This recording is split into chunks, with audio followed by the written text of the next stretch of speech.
imposters. I'm not that kind. We're an imposter. Yeah, it's all right.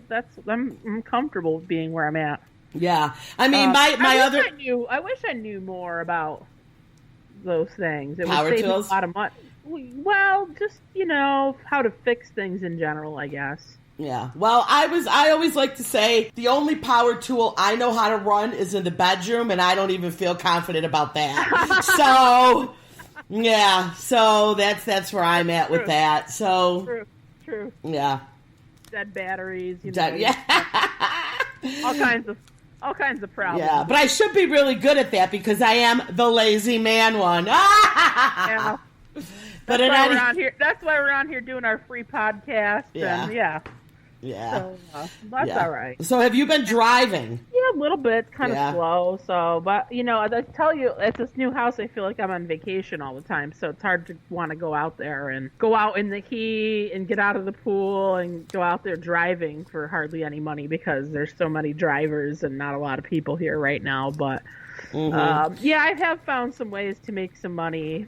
But I'm not going to say them on the air, obviously, because it's a competition, Oh, okay. But I've been spending my days checking my pool noodles for snakes and. Oh yes, that's when you sent me that story. I was cracking up. You were like, "Now I'm freaking the heck out." There's just too much with the snakes right now, so I've been spending time checking my pool noodles for snakes, and I got a little bee issue. I got some hornets out there, not the cute little endangered honeybees. I got some hornets out there. So that's my I guess lesbian man card. I have to go out there and kill these bees. Right. That's what I do. I'll do that. I'll do this. I whacked one out of the air with my hat, like a Chinese star. You know how they thing? I saw it across the room and I took off my hat. Yeah. And I aimed. I took it out. I took it out because I was afraid the cats were gonna eat it. And one got inside, so I was afraid the cats were going to eat it. So I took my hat, I threw it across the room, and I nailed that son of a gun right to the wall. And then it wouldn't die. It was like the Satan bee. It was like disconnected, like at the abdomen, and it was still going. It was still going? Yes. But you knocked the stinger right out of it. I knocked it right. I literally cut the bee in half, and it was still trying to kill us. So, boy. I don't know. There's just too many dangers out there with these animals. Yeah. And a lot of crazy things happening. Yeah, we're going to have to talk about our millennial story. Oh, yeah. So, you want to play? Yeah, let me play our millennials lead in. There's a lot of animal stories with this one.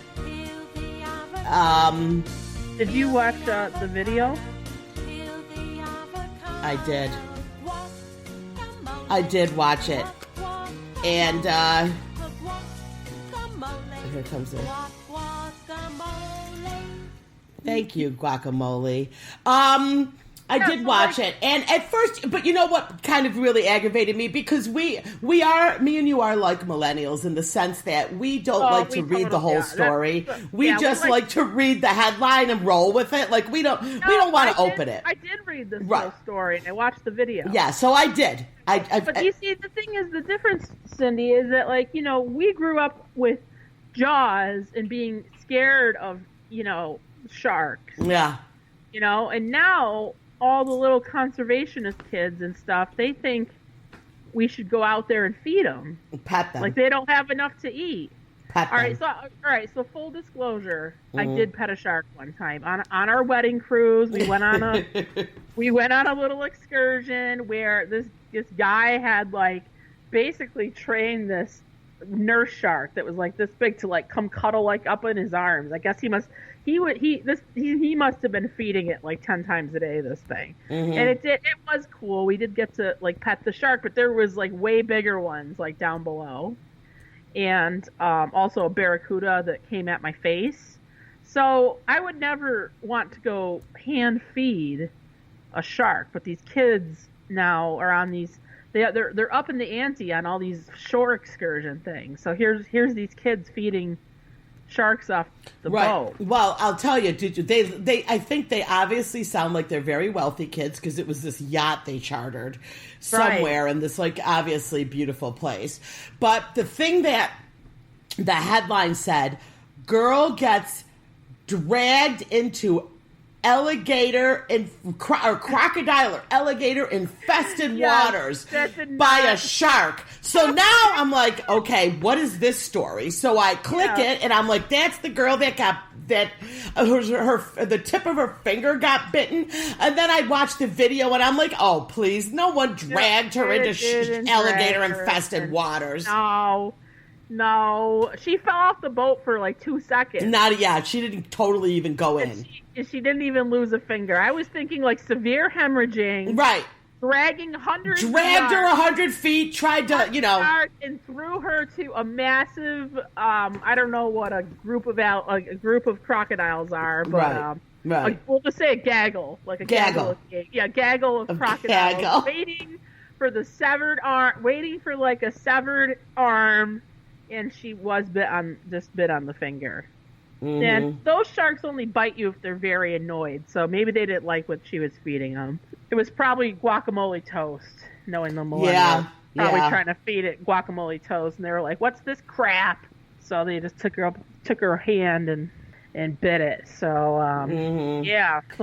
so all the animal stuff is definitely, it seems like every day there's a new thing. But really one of my most important things that we will talk about again is the pythons in Florida. Oh my God. And how they are, I did not have any idea how huge those suckers were. Yes. Yeah. And they pay like these snake hunters to have like bounties on them to kill them because they have no natural predator. Wild West. You got to go out there and get these snakes. Insane. Yeah. And all I kept thinking about was, when I get to Florida this winter, am I going to have a python and those prehistoric lizards on my patio now? Absolutely. So the pythons, they must eat small animals? Yeah. Remember, I did send you a video of that one. I think that was one. So they're called Burmese pythons. They're invasive. Okay. So what happened is they're not native. They're actually like an Asian Yes, python. they're in Indonesia. A lot of them. Yeah. And like Myanmar. So so someone brought them over and like let them loose like as pets, and now they're just like, and they just go. Yeah, that's how the. So they're all like in the water, like they're all like I don't. They're in the Everglades. Yeah, they're in the Everglades, South Florida. But you don't think the alligators don't eat them, or what are the alligators? They probably do the smaller ones, but there's so many of them. I don't think the alligator. Those things are 10 foot. I don't even know what would win, honestly, a fight between a small alligator and a big python. I think the python could take out a small alligator. Because they choke you. They choke you out, and then they eat you. Because did you see that? You saw the video where they saved that alligator's life. That the python had it around, was choking it. Yeah, he was taking out the alligator. Wow, that's so crazy. But, I sent you that one video of the snake they were trying to catch. From their chickens. Yes, and then did you see how fast that sucker came out of the water? That was insane. But we have got to put that on our Facebook. A couple of instigators is our Facebook page. You can follow us, like our page there. God, that will turn your stomach. How fast? But how huge? Like you didn't even know. As soon as that python got in that trap, and the rest of its body flew up. Oh my God! Total nightmares. Like I absolutely you see a little ripple in the water. Like maybe there's a fish in there, right? No, not a fish. Mm-hmm. Giant anaconda. Oh no, python, Burmese python. I know that movie. Remember Anaconda? Yeah. They need to remake it with Burmese python and have it down in Florida. Yeah. So that's exactly how Florida's got all these problems with them now, is because people let them go, right? Yeah. So they're out of control. They have no natural predators. Nothing can really stop them. Well, same with all those lizards and iguanas. The iguanas, yeah. Those things are monstrous, but at least they aren't dangerous. They don't really. If anything, they eat the bugs. Yeah, they keep you away from the bugs. Yeah. And that's the one you sent me. This was also horrifying. The Florida alligator was eating another alligator. I know, you were like, Amy's like, now they're eating their own. Oh no, I just can't do this anymore. This is just they're eating their own. What's going on? Yeah, it's there's too many weird stuff with the animals. It's scary. That's why I got to get rid of all these bees and stuff in my yard and make sure the pool noodles are all right. And then there's I sent you this one. This one was like, oh, the vegetarians are all about this thing, but it's like actually really harmful. There's a tick bite, a certain kind of tick, that if it bites you, it causes you to become allergic to red meat. Stop. Yes. That's crazy. Yeah, it's called a Lone Star tick. Right. And if it bites you, it can make you allergic to red meat. So of course all the vegans and vegetarians are like, oh, this is great, this will solve everything. But it actually makes you way more sick than that, because there is other side effects besides there's other side effects to the allergy that you develop, and it's actually like ruining, people's diets. There's certain even like vegetables and stuff they can't digest anymore. So yeah, it's kind of scary. Yeah, right. And also they found a rattlesnake in the hood of a car, and I had no idea. That was up near me. I know. I had no idea we even had rattlesnakes. Oh, yeah, we have them. Timber rattlers. Yeah, timber rattlers. That I had no idea. He was just chilling up in the car. Yeah, that's crazy. And it was enormous when they opened up that hood. I was like, oh, my God, that thing is enormous. That's like definitely something that would happen to one of us. For sure. All right, listen, we're ready to take our break, and when we come back, I got another quick story to tell that I did tell last week, but I was slurring my words, so I had to delete was that it. Part of the 30 minutes that made it? It didn't make it. You almost did a Roseanne. We have to talk about Roseanne. Yeah, we got to talk about Roseanne. All right, you guys, we'll be back in a minute. Thanks.